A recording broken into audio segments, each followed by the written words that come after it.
Welcome to the Slop Farm. Enjoy the video. You start by verifying compatibility and preserving your data. That's non-negotiable. Once done, back up to iCloud or Finder so you can revert if needed. Make sure the device is charged to at least 20% or keep it plugged in during installation.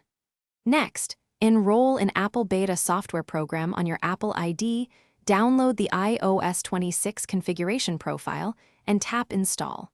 You'll be prompted to restart. Go ahead and reboot so the system recognizes the preview profile and shows the update. You'll now download and install the preview through Settings.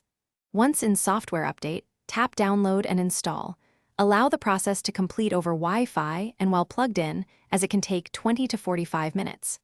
During installation, watch for app permission prompts and privacy changes, accept what you trust and pause on items you need to review.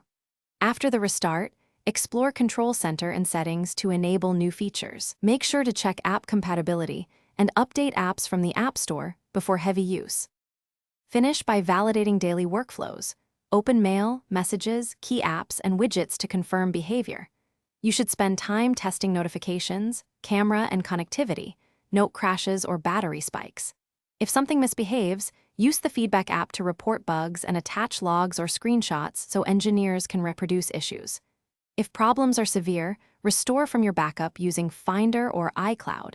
That returns you to your previous stable release. One quick troubleshooting tip. Boot into safe mode by restarting if apps freeze, then reinstall the offending app.